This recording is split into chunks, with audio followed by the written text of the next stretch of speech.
Today we are talking about on-trail or on-mountain personal management practices that will make your winter objectives both more attainable and more enjoyable.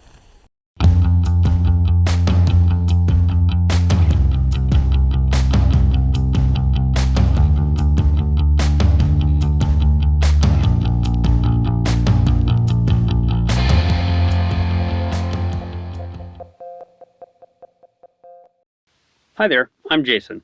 We're doing this short series called Cold for helping people get out in the winter months.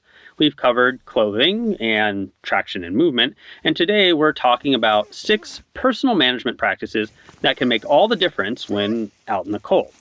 First is that it's important to stay moving. I once heard this great analogy. You are the furnace and your clothing is the house. Your clothing doesn't do anything to generate heat, just like your house doesn't generate heat. It traps heat. Your house needs a furnace for its insulation to do you any good, and so does your clothing. That furnace is your body heat. That body heat is generated by movement. Every time you stop moving, you're turning off the furnace. That's not to say you can't ever stop and take breaks. But in winter, you first don't want to break a sweat because you're working too hard, because then when you stop, your sweat freezes and you get cold. But you also don't want to just be cold the whole time because you're not generating enough heat. Change your movement patterns from bursts and rests to slow and steady. It will help you regulate your temperature. Second, one of the things you can do to help your ability to just keep moving is to take in food and water regularly. You don't want to eat after you're tired, and you don't want to drink after you notice thirst, because both of those signals come after you're low on glycogen or dehydrated, respectively. Set a regular interval to take in calories and hydrate. I do food every hour and water every 30 minutes. Third, when you do take those rests, try to stay standing. Besides not generating the right amount of heat, you can also quickly lose heat by conduction when you take a seat on cold surfaces. When you take a seat in the cold, not only are you touching some cold rock or snow, which will try to draw the heat out of you, you are also compressing your insulation layers, reducing their loft, and therefore reducing the trapped air that is doing the actual insulating work. Fourth, also, when you do stop to make gear adjustments or have that snack, make sure you secure whatever items you are removing. Think of this as being on the side of a cliff on a multi-pitch rock climb. If you drop it, it's gone. While that certainly is overstated, I find it a good mental frame of reference. There are some dynamics in winter that make the risks of losing gear more substantial. The ground is often snowy, and things that fall on the snow can either get lost by getting buried or sliding down slopes.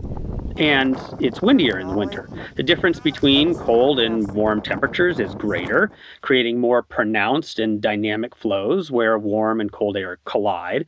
That's just a meteorological fact. The jet stream brings higher surface winds with it as well, and that wind can make items sail away more easily. And the consequence of losing an item, like, say, a glove, can be really high, including frostbite. So every time I need to put an item down, like a cap or a glove or whatever, it goes in a pocket. That's part of why jackets with deep internal pockets can be so handy. It's easy to stuff stuff in there as you make transitions. Don't worry if your jacket doesn't have these. You have side pockets or chest pockets or even pockets in your pack. Just develop a system that keeps you from putting stuff on the cold ground. Which leads to practice number 5. Get used to carrying more items in your pockets. You're wearing more clothing, and so you should have more pockets available to begin with, but the main reason is because you need temperature-sensitive items to not freeze. Temperature-sensitive items include electronics like your phone, spare battery packs, GPS, all that stuff in pockets. Lip balm, sunscreen, and if you saw my short, even canister fuel. By keeping it in pockets, you are bringing these items into the walls of your house where your body as the furnace can keep them at their more optimal temperatures. So that includes my snacks, which almost always have some water content that can freeze.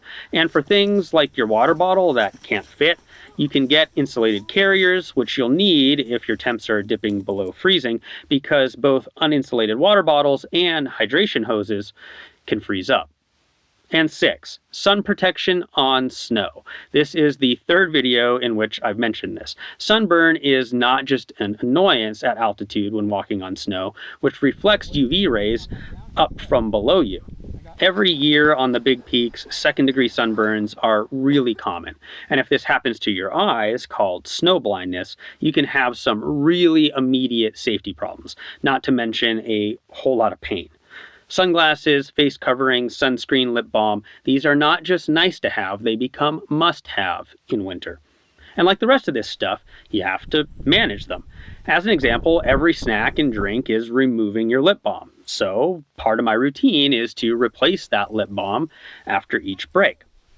So that's 6 subtle but important practices for winter adventures in the outdoors. And I use the term practice purposefully. Like mindfulness or yoga or working out, you are never done trying to turn these into habits. I've sat in the snow even though I know I shouldn't.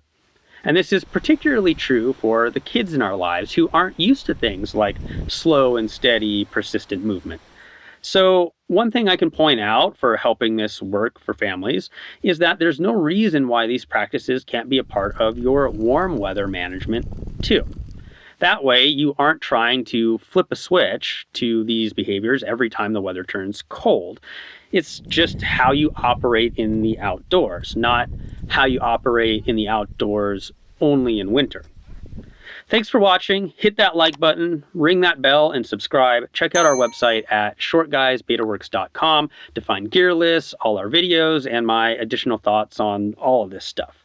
See you next week where we're going to talk about avalanche avoidance. Check out our previous videos in our cold series and keep on getting more out of that big outside.